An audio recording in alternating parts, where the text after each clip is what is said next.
Welcome to Jules Place, Dinadungan, Palanan!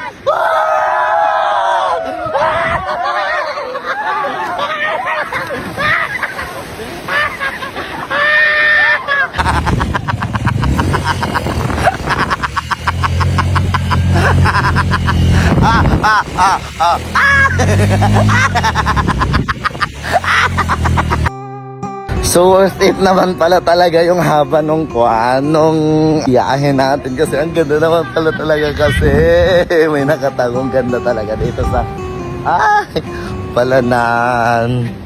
Ayan. Ang ganda! Grabe! Ang ganda!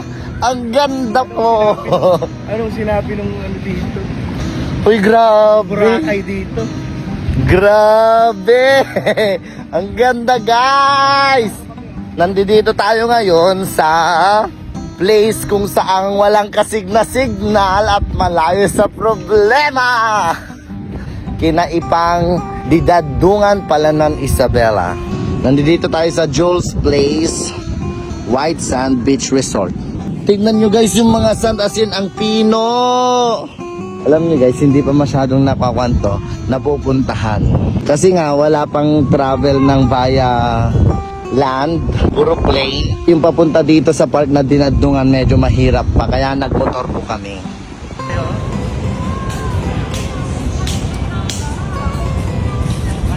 Actually, kagigising namin tapos dumiretso lang po kami dito. Kasalanan po ni Mami Richie yan. Flight na po sana namin pa uwi, pero medyo mahangin at delikado magbiyahe. Ang ganda!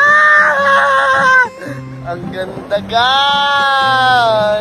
Grabe, ang ganda! Guys, grabe yung sand dito talaga, promise. Ang nipis, anong nasabi ng Boracay sa Palanan? Pagmamayari ito nung kasama namin, di pa ata na, pero open na siya, parang feeling ko pwede siyang puntahan ng mga gustong mag-private. Kasi walang katao-tao, oh. Sulong-sulo mo yung beach, as in ang ganda! Grabe, Palanan! Guys, alam nyo ba yung pinagliliguan natin ngayon is Pacific Ocean na? Dito tayo ngayon sa Palanan! Ay, sarap ng tubig, ang linaw, guys! Welcome to Palanan! Oh! So very clear.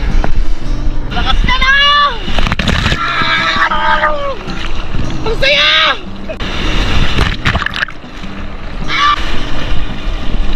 Ay! Ang alat! Parehas tayo. Uuwi na tayo. Uuwi na tayo. Bigat si Tunyang. Thank you. Sila yung may-ari ng beach. So pauwi na kami, guys. Maraming salamat. Oh. Kahit yun lang sa lighthouse? Oo, yun lang sa lighthouse. May tuturo muna ako sa inyo. Dali. Ayan, ito yung PHL Boss. I-click nyo lang yung link dun sa comment box. And syempre maglaro kayo. May malaman na 5,000 pesos yung sa akin. Tuturo ko kung paano ako naglalaro. Ang favorite na laro ko dito, yung mines, mga akla. And ganito lang yung technique ng paglalaro ko dito. So, kailangan mong 4 na coins na mapindot para mag-times 2 yung pera. So pipindot tayo. Pipindot. Cash out. Yung 500 mo, instant naging 1,000. So yung pera mo maging 5,500. Napatungan na ng 500. So mag-try ulit tayo. Itaturo ko sa inyo yung technique natin. Oh, naging 6,000 na yung pera ko instant. Napakadali. Try natin ulit. Try natin kung matalo tayo. Okay, 6,500 na yung pera. Di ba napakadali? Instant, 7,000 pesos. Wala pang saglit-saglit na pumatong na 2,000 pesos yung pera mo. So, ganun lang yung technique dito. For example, pag nagtaya ka ng 500 tapos nabomba ka, o for example, nabomba ka, itatimes mo yung pera mo. Di ba? Napakadali. Ganun lang kadaling maglaro dito. Hindi ka pa abutin ng oras na paldo-paldo na yung makukuha mong pera dito. Kaya ano pang hinihintay nyo? I-click nyo na yung link doon sa comment box at maglaro na rin kayo. Napakabilis din ng cash out dito at syempre ang cash in. Kaya ano pang hinihintay nyo? Maglaro na tayo. Bye!